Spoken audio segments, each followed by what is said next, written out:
تو سورہ فاتحہ میں 7 اخلاق ہمیں نظر آئے، اللہ تعالیٰ نے اس کے اندر ان کا ہمیں درس دیا۔ ان 7 اخلاق کو اگر ہم اپنے اوپر اپلائی کر لیں گے تو پورے معاشرے کی عزیزی بیٹیوں اصلاح ہو جائے گی، فساد، جھگڑے، لڑائیاں ختم ہو جائے گی، جس کے بارے میں اللہ تبارک و تعالیٰ نے قرآن مجید میں بھی اس کو واضح طور پر کلیئر کٹ ہمیں بتا دیا۔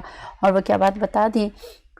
وَمَنْ أَحْسَنُ قَوْلًا مِّمَّنْ دَعَا إِلَى اللَّهِ وَعَمِلَ صَالِحًا وَقَالَ إِنَّنِي مِنَ الْمُسْلِمِينَ وَلَا تَسْتَوِي الْحَسَنَةُ وَلَا السَّيِّئَةُ ادْفَعْ بِالَّتِي هِيَ أَحْسَنُ فَإِذَا الَّذِي بَيْنَكَ وَبَيْنَهُ عَدَاوَةٌ كَأَنَّهُ وَلِيٌّ حَمِيمٌ۔ پھر کیا فرمایا؟ وَمَا يُلَقَّاهَا إِلَّا الَّذِينَ صَبَرُوا وَمَا يُلَقَّاهَا إِلَّا ذُو حَظٍّ عَظِيمٍ۔ سورہ حامیم سجدہ کی آیت نمبر 33، 34، 35، 33 سے 35 میں دیکھیں یہ سارے کچھ بیان کر دیا۔ اگر اس کو بن گیا تو ہماری زندگی سکھی ہوگی۔ فرمایا اس سے بہتر کس کی بات ہو سکتی ہے جو لوگوں کو نمبر 1 اللہ کی طرف بلائے، خود بھی نیک عمل کرے اور کہے کہ میں فرمانبرداروں میں سے ہوں، یعنی اللہ تعالیٰ نے ہمیں فرمانبردار بننے کے لیے کہا۔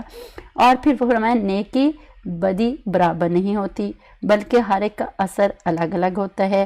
آپ نیکی کریں گے تو نیکی کی وجہ سے برائی خود بخود ختم ہو جائے گی، پھر ایک دم اگر آپ میں اور جس میں دشمنی تھی وہ ایسا ہو جائے گا جیسے آپ کا بہترین دوست ہوتا ہے۔ تو بات انہی لوگوں کو نصیب ہوتی جو بڑے مستقل مزاج ہوتے ہیں، سبحان اللہ۔ تو اس لیے یہ بات اسی کو نصیب ہوگی جو بڑا خوش نصیب ہوگا، ذو حظ عظیم، جو بڑا خوش قسمت ہوگا۔ تو یہ دیکھیں اس کے اندر یہ ساری کوالٹیز اللہ تعالیٰ نے قرآن مجید میں سورہ فاتحہ کے جو اخلاق کے بیان کر دیے۔ تو برائی کو اچھائی سے روکنا اور گالی کے بدلے دعائیں دینا یہ ہر کسی کا کام نہیں ہوتا، نصیب والوں کو یہ بات ملتی ہے۔ تو اس سے جب ہم سورہ فاتحہ کی تلاوت کریں تو اس ساری صفات پر غور کیا کریں، تو آپ دیکھیں خود بخود آپ کو اپنے اوپر بھی پیار آئے گا، ہائے میں نے فلاں کو گالی ویسی دی، فلاں سے جھگڑا ایسے کیا، فلاں فلاں فلاں فلاں۔ جب آپ کو ان کی یعنی کہ سورہ فاتحہ کو اب آپ دیکھیں 3-4 دن پتہ نہیں کتنے دن ہو گئے پڑھتے ہوئے، آپ دیکھیں تو اس کے بعد تو انسان کو لیفٹ رائٹ ہونے کا موقع ہی نہیں ملتا۔ اس کے معبود ہونے پر غور کریں، اللہ کی ربوبیت عامہ پر غور کریں، اللہ کے عادل ہونے پر غور کریں، اس کے ہدایت دینے پر غور کریں، صراط مستقیم چلانے پر غور کریں، تو کیا فائدہ ہوگا؟ اس سے یہ فائدہ ہوگا کہ پھر ہماری اپنی اصلاح ہی نہیں ہوگی بلکہ پورے معاشرے کی اصلاح ہوگی، پوری دنیا کی اصلاح ہوگی، کیونکہ حضور صلی اللہ علیہ وسلم کا دین کسی ایک خاص فرد کے قوم کے لیے تھا بلکہ پورے عالم کے لیے تھا۔ نبی صلی اللہ علیہ وسلم پورے عالم کے لیے نبی بن کر آئے، صرف کسی عرب کے لیے نہیں، کسی قوم کے لیے نہیں، صرف کسی بستی کے لیے نہیں بھیجے گئے تھے۔ آج ہم نے عزیزی بیٹیوں اپنے دین اسلام کو بدنام کر دیا ہے۔ ہمارا آج بھی وقت ہے ہم اپنا کھویا ہوا وقار واپس لیں، اور آج ہم جو کہتے ہیں ہم دیکھیں ایسا نہیں ہوتا تھا، عام ان پڑھ جن کو ہم اپنی دادیاں نانیوں کو ان پڑھ بظاہری طور پر کہتے ہیں، وہ ان پڑھ نہیں پڑھی لکھی تھی، ان کے اندر ایسا خوف خدا محبت ہوتی، ایسی انہوں نے محبت سے نماز کی جگہ بنائی ہوتی تھی، اور ایک دم جیسے اللہ اکبر کہتے تھے تو نماز کے لیے تیار ہوتی، تہجد ان کی قضا نہیں ہوتی تھی، فرض نمازوں کی تو دور کی بات ہے، اللہ اکبر کبیرہ۔ اس لیے دیکھیں اس کے خلاصے کو مختصر بند کر دیا جو ہم نے حدیث قدسی پڑھی تھی۔ نبی صلی اللہ علیہ وسلم نے کیا فرمایا تھا؟ اللہ تعالیٰ ارشاد فرماتے ہیں قسمت الصلاۃ بینی و بین عبدی، میں نے نماز یعنی سورہ فاتحہ کو اپنے اور بندے کے درمیان میں تقسیم کر دیا، یہ ہم نے پڑھی تھی نا۔ تو اب یہاں پہ یہ کہ میرے بندے کے لیے وہی ہے جو میرا بندہ مجھ سے مانگتا ہے میں اسے دیتا ہوں، یہی پڑھا تھا نا، ھذا لعبدی ولعبدی ما سأل، یہ ہم نے پڑھا تھا نا کہ جو میرے بندے کے لیے ہے یہ میرے بندے کے لیے، اور جو بندہ جو مانگتا ہے میں اسے دے دیتا ہوں۔ تو عابد اور معبود کے درمیان میں یہ تقسیم ہوگی۔ اس صورت میں پھر 5 صفات معبود کی ہیں اور 5 ہی صفات عابد کی ہیں۔ معبود کی 5 صفات جو ہیں جو ہم نے پڑھی، الوحیت، نمبر 2 ربوبیت، نمبر 3 رحمانیت، نمبر 4 رحیمیت، نمبر 5 مالکیت۔ اور عابد کی جو 5 صفات ہیں وہ ہم نے پڑھی، نمبر 1 عبادت، نمبر 2 استعانت، نمبر 3 ہدایت طلب کرنا، نمبر 4 استقامت کا طلب کرنا، نمبر 5 نعمتوں کا طلب کرنا، اللہ اکبر کبیرہ۔ اور جو سورہ فاتحہ کے پورے قرآن کا خلاصہ ہے اس کے بارے میں جو مفسرین نے تفصیل لکھی وہ یہ کہ قرآن کریم کے تمام مضامین پورے قرآن کے جتنے چیپٹرز ہیں ان کے ٹاپکس 5 حصوں میں تقسیم کیے ہیں، اور وہ سارے ٹاپک اللہ نے سورہ فاتحہ میں ڈال دیے، اس لیے اس کا خلاصہ کا وہ 5 ٹاپک کون سے ہیں پورے قرآن کے جو ہیں؟ نمبر 1 اللہ تعالیٰ کی ذات و صفات کے اوپر ڈسکشن ہوتی ہے، نمبر 2 وعدے اور وعیدوں کے بارے میں بات ہوتی ہے، نمبر 3 عبادات کے بارے میں، نمبر 4 ساتھ فلاح کی جو راستے ہیں ان کے اوپر، نمبر 5 قصص جو قصے جو ہیں پچھلی قوموں کے جو اس کے۔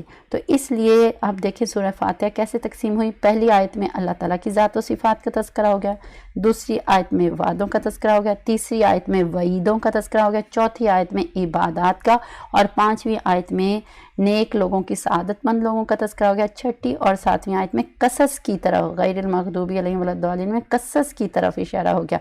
سبحان اللہ۔ تو یہ ایک مختصر سی صورت ایسی خوبصورت ہے کہ یہ ایک بے مثال دعا ہے، اور اللہ تعالیٰ کی معرفتوں کا خزانہ ہے، اور قرآنی علوم اس کے اندر بھرے ہوئے ہیں، اس کا صاف شفاف کلیئر کٹ آئینہ ہے، اور اس چھوٹی سی صورت کے اندر اللہ تعالیٰ کی بقیہ 113 ٹوٹل قرآن مجید کی 114 صورتیں، تو 113 صورتوں کی جھلک پوری کی پوری اس کے اندر ہمیں نظر آتی ہے۔ تو قربان جائیں ہم کیوں نہ اس کے اندر پھر اللہ تبارک و تعالیٰ سے بہت محبت کریں، تذکرے کریں، جس نے اتنے خوبصورت انداز سے ہمیں اس کو بیان کر دیا۔ تو اب ہمارے اندر میرا نہیں خیال کہ اگر ہم اس کو دیکھیں کہ ہم کسی بھی انداز سے اگر ہم نے اس کو سمجھ لیا تو یقیناً اب ہماری نماز بہت خوبصورت ہوگی، بہت خوبصورت ہوگی، پھر ہمارے لیے کوئی بھی مشکل نہیں ہوگا۔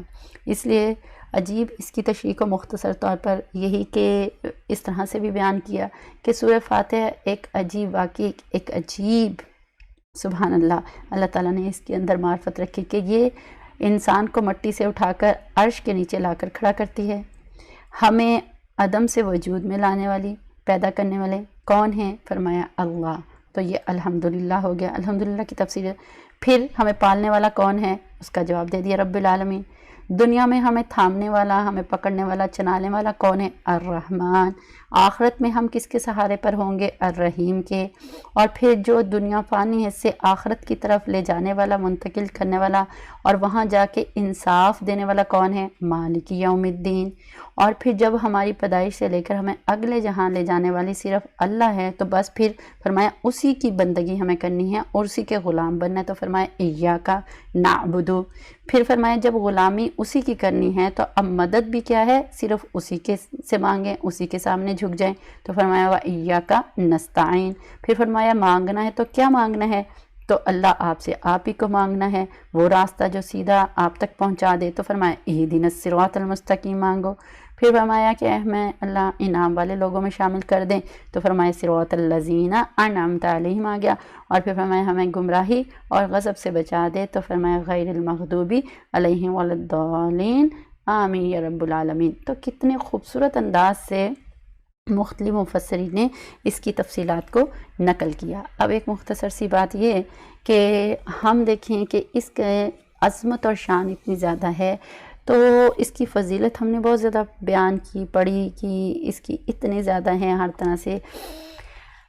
اب یہ ایک مشکوٰۃ شریف کی حدیث کا مختصر سا مفہوم ہے جو اکثر یہ فقینی نقل کرتی ہے تاکہ ہمارے اندر ذوق شوق پیدا ہو جائے کہ انسان جب تکبیر کہتا ہے کہ اس کی فضیلت کو ذہن میں رکھے کہ ایک نماز کے لیے کتنا اللہ تعالیٰ نے اجر و ثواب بنا رکھا ہے، کہ جب تکبیر کہتا ہے بندہ تو اس طرح گناہوں سے پاک ہو جاتا ہے جیسے ابھی اپنی ماں کے پیٹ سے پیدا ہوا، اور جب سبحانک اللہ پڑھتا ہے تو اس کے ہر ایک روئیں روئیں کے بدلے میں اللہ تعالیٰ ایسی 1 سال کی عبادت کا ثواب لکھ دیتے ہیں کہ جس میں دن کو روزہ رکھا جاتا ہو اور رات کو عبادت کی ہو، سبحان اللہ۔ اور جب تعوذ تسمیہ یعنی اعوذ باللہ من الشیطان الرجیم بسم اللہ الرحمن الرحیم کہتے ہیں تو اللہ تعالیٰ اس کے نام اعمال میں 4000 نیکیاں لکھواتے ہیں اور 4000 برائیوں کو دور کر دیتے ہیں، اور جنت میں اس کے لیے 4000 درجات کو بلند فرما دیتے ہیں، سبحان اللہ۔ اور جب بندہ سورہ فاتحہ پڑھتا ہے تو اس کے نام اعمال میں حج اور عمرے کا ثواب لکھ دیا جاتا ہے، اور جب بندہ رکوع میں جاتا ہے تو گویا اللہ کی راستے میں اپنے برابر سونا دیتا ہے۔ جب رکوع میں سبحان ربی العظیم 3 مرتبہ پڑھتا ہے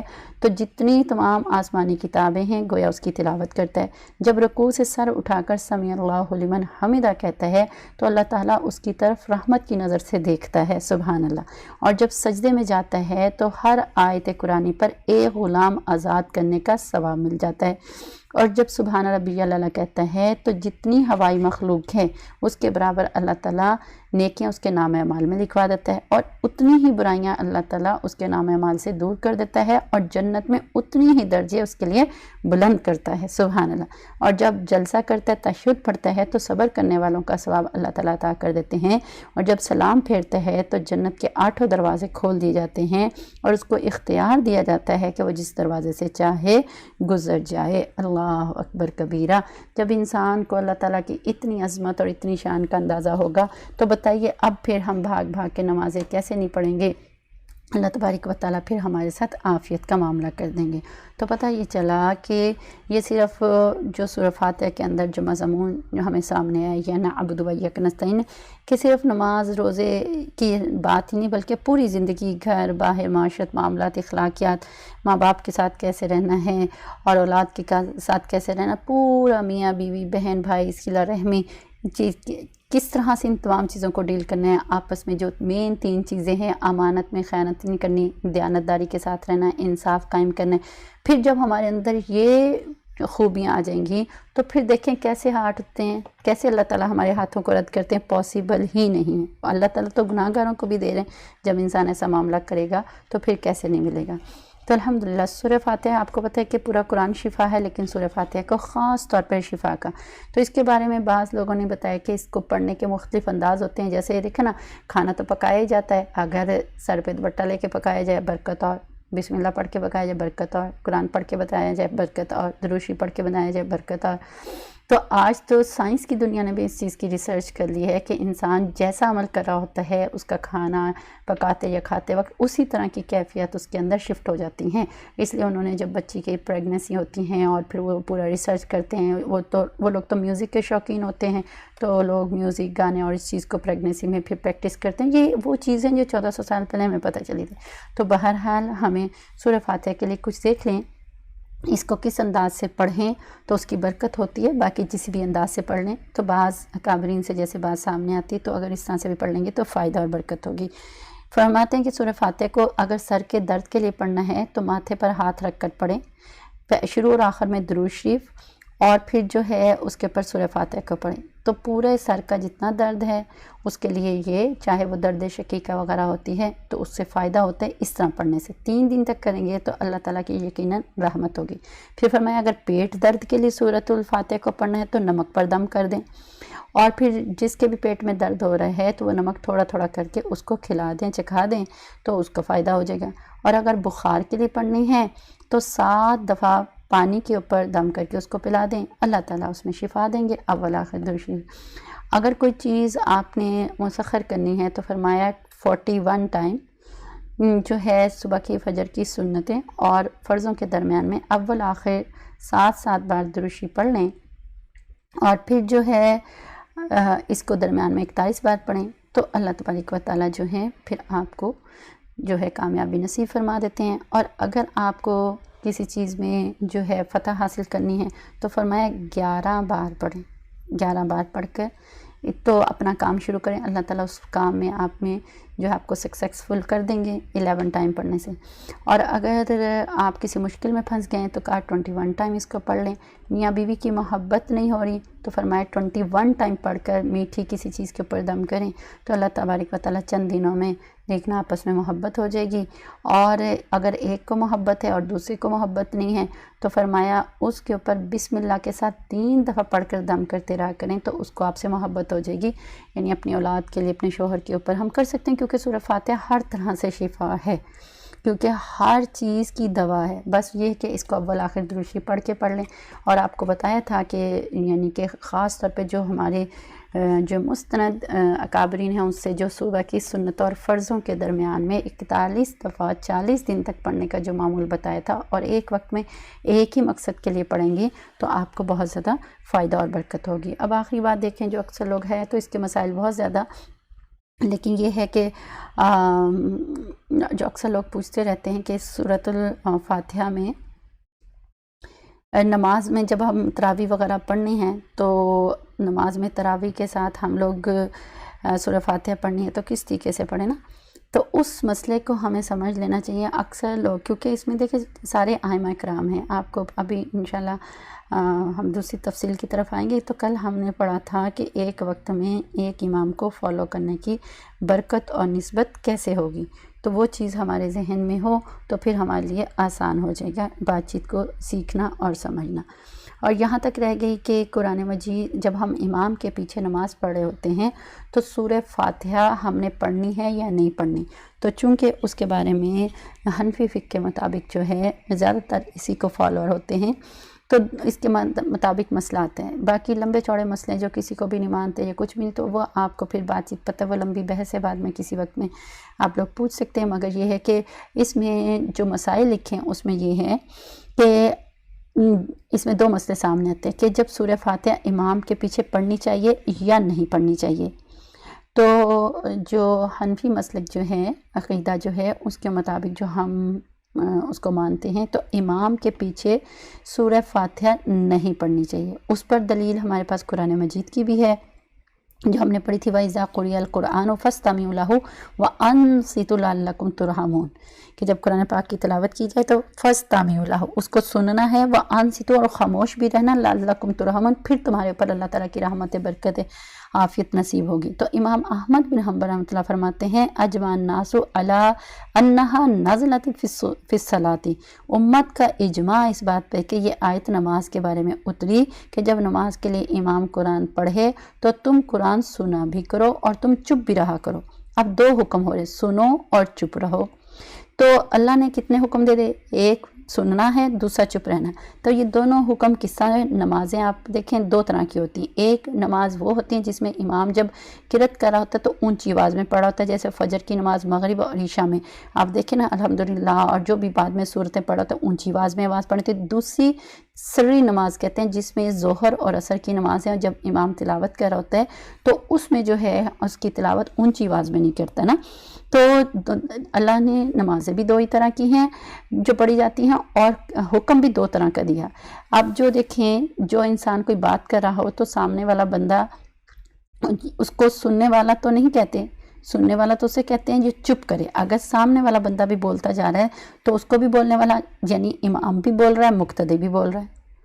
تو یہ قرآن کے بارے میں بات ہو رہی ہے نا. باقی سبحان ربی العظیم، سبحان ربی الاعلیٰ، یہ والی ساری تو دعا ہے نا جو ہم سجدے میں یا تحیات و تشہد رشی، اس کے بارے میں بات نہیں ہے، یہ قرآن کے بارے میں بات ہو رہی ہے. تو وہ تو سورہ فاتحہ یا اس کے ساتھ جو سورت ملا کے پڑھی جاتی ہے اس کے بارے میں، قرات کے بارے میں بات ہو رہی ہے نا.